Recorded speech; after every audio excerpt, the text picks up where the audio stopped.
Ms. Hawley, can I take you back to the affidavits and some of Justice Kagan's questions?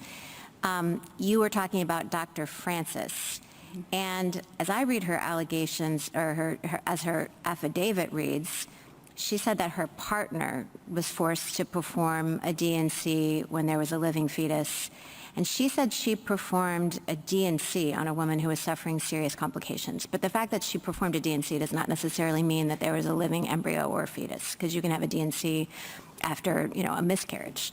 So if that's right, I think the difficulty here is that, at least to me, these affidavits do read more like the conscience objection is strictly to actually participating in the abortion to end the life of the embryo or fetus. And I don't read either Scott or Francis to say that they ever participated in that. So do you want to address that? Sure. So first, Justice Barrett, I think Dr. Francis's combined with CMDA can be read for the broader conscience harm. Again, that's how the district court understood that. I'd point you to pages 7 and 8. That's how both the state panel and the Fifth Circuit understood respondents' conscience harms to extend beyond simply requiring the ending of an unborn life. And with respect to even the more narrow conscience harm, to whether a doctor may need to end a life, we think there's still a substantial risk of that occurring. If you look at the numbers of the increase from 7 to 10 weeks in gestational age, that means that 3.1% of pregnancies will be ongoing, requiring a D&C. We know at ROA 870 that 55% of those D&Cs occur in the emergency room. This is a substantial number of women suffering abortion drug harm. Again, Guttmacher says 650,000 women took the drug in 2023. But not all those D&Cs will involve a pregnancy that would otherwise be viable or an embryo or fetus that would otherwise be living, because you can have complications or excessive bleeding even after the abortion is complete in that respect, but there's pregnancy tissue remaining. So with the 3.1, Your Honor, is ongoing pregnancy. Is ongoing pregnancy. And FDA says at JA 542 that up to 7% will need surgeries to stop either bleeding or ongoing pregnancies or failures. How many members of your organization? You have a broad number of doctors that are in your organization. I gather dentists, some doctors who are retired.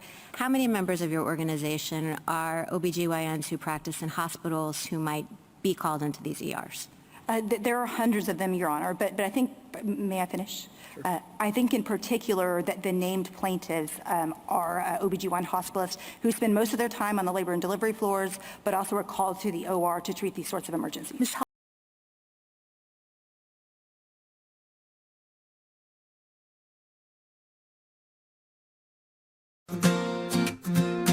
In the soft embrace of morning light, rocky and rugged, hopefully sight, a whisper of promise, a sense so sweet, reviving energy with every heartbeat.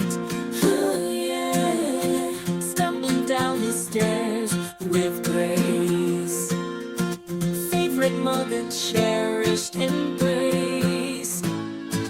Each sip a dance of enchantment, caffeine's elixir, a daily enchantment. Ooh, yeah.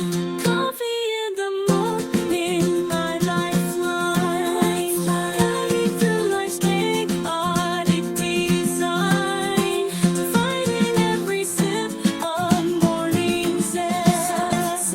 In that brew, I find my best.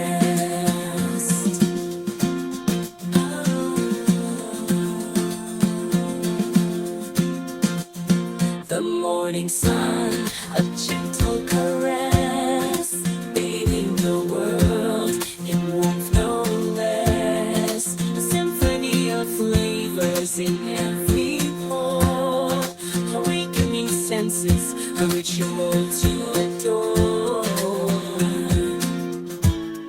The kitchen hums a quiet tune as dreams unfold not too soon. Pouring the elixir, stories take flight. In the world of coffee, my spirit alights. A mug cradled, a vessel of tales.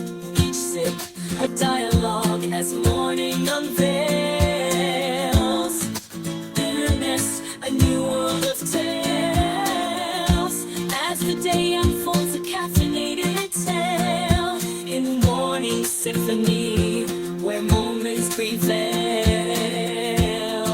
Coffee, my companion in the sunrise quest, in the ritual of morning, my eternal zest.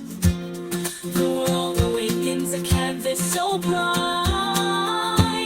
in the palette of dawn, a captivating sight, a dance of flavors, a morning trance. In the world of coffee, life's sweet romance. Coffee in the morning, my lifeline, guiding through life's chaotic design. Divine in every sip, a morning zen.